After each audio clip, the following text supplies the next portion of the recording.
Aujourd'hui, nous avons un véritable devoir, c'est de créer des liens avec d'autres territoires de l'Hexagone et d'autres territoires d'outre-mer. Et nous avons voulu innover. Nous avons donc, avec la présidente du Conseil régional, Valérie Pécresse, décidé d'innover en créant une convention qui porte sur la quasi-totalité des champs de compétences de la région Île-de-France, une convention qui est majeure, une convention qui a été construite en lien avec chacun des territoires. Cette convention, aujourd'hui, est un modèle de coopération inter-territoire, inter-régionale quand il s'agit de régions. Nous avons proposé à votre vote, dans un premier temps,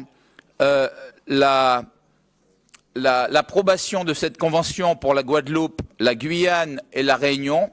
Nous n'avons pas encore le retour de Mayotte et de la Martinique, mais nous poursuivrons ce travail avec d'autres collectivités.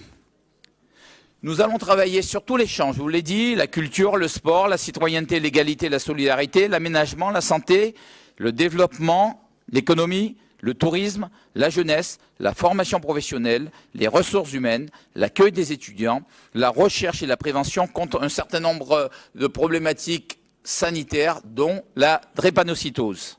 Alors, un mot tout de suite pour dire dans quel cadre national cette convention se présente, parce qu'il est important aussi de contextualiser le regard que nous avons porté sur la coopération. Jamais on n'avait porté autant atteinte à la relation entre la République et les Outre-mer. Jamais le budget du ministère des Outre-mer n'avait été aussi chahuté.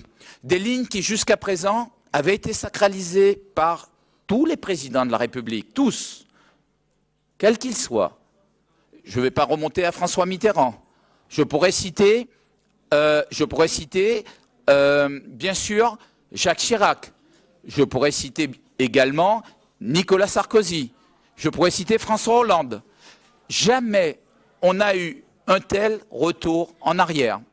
Jamais tout ce qui avait été acquis depuis 1946 et l'accession à la départementalisation des anciennes colonies françaises, jamais tous les acquis de 60 ans de lutte, 70 ans de lutte, n'avaient été à ce point-là bafoués au regard d'un critère qui, pour ceux qui nous gouvernent aujourd'hui, est simple, c'est celui de la mesure budgétaire.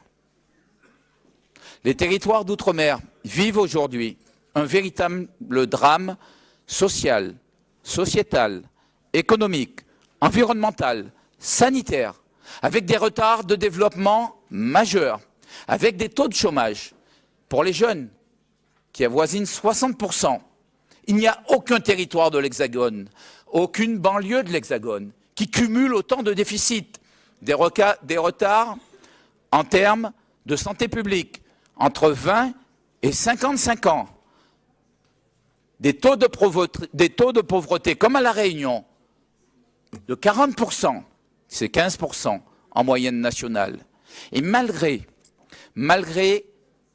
les handicaps structurels, la non-continuité territoriale, l'exiguïté des marchés, la fragilité des entreprises, malgré l'apport des Outre-mer à la diversité et l'écodiversité française, les 11 millions de kilomètres carrés qui sont dans notre zone économique exclusive, grâce aux Outre-mer, malgré les richesses que nous pourrions développer et dont nous ne faisons aucun effort, notre présence sur tous les continents, malgré ce que nous apportent les ultramarins en termes de richesse humaine, future richesse économique, richesse sportive, richesse culturelle. Je rappelle que c'est 4% de la population nationale, 19% des médailles aux derniers Jeux olympiques.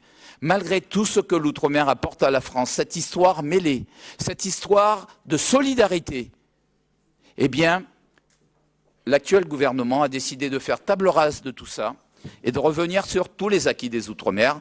La région Île-de-France considère que montrer l'exemple en créant des conventions qui vont être des exemples pour d'autres régions de France. La Valérie Pécresse a considéré qu'il fallait être extrêmement attentif à tous ces sujets, à ce que la région peut nous apporter. Et chacun de ces territoires a aussi considéré que c'était son devoir de nous répondre de la même façon et d'être extrêmement exigeant sur la réciprocité qui allait être faite. C'est-à-dire tout ce que ces territoires, chacun d'eux, allait à leur tour mettre dans le partenariat. Donc, je résume ces conventions.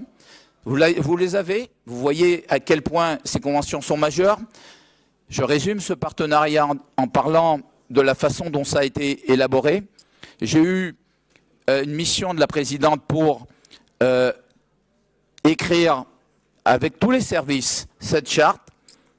Ensuite, elle a été validée par la présidente totalement avec quelques ajouts significatifs. Ensuite, nous les avons donnés à chaque territoire. Et nous avons eu le retour de chaque territoire. Donc vous avez remarqué qu'il y a un socle commun. Mais il y a aussi dans chaque territoire des spécificités qui viennent de ce que chaque territoire a voulu faire. Retirer certaines de nos propositions, ajouter d'autres propositions et aussi mettre dans la balance ce que pouvaient nous apporter sur différents sujets. Je pense par exemple aux énergies renouvelables. Nous sommes très en retard sur ce que nos territoires peuvent nous apporter, sur ce qu'ils peuvent nous apporter sur d'autres thématiques comme la recherche sur un certain nombre de maladies rares. Cette convention est donc une convention de partenariat équilibré. Ça n'est pas une convention du fort au faible. Ça n'est pas dans notre ADN. C'est une convention respectueuse de nos partenaires. Et c'est une convention qui a été reçue comme telle dans chacun de ces territoires. J'ai eu personnellement chacun de ces présidents de région. Et ils ont considéré que ces conventions aujourd'hui avaient une importance à la fois politique, mais aussi concrète sur le vécu de chacun de ces territoires tellement importante, ils ont considéré que c'était pour eux un objectif majeur que de les faire aboutir. Voilà donc une convention que je vous soumets au vote, que nous vous soumettons au vote avec la présidente Valérie Pécresse, une convention dont nous sollicitons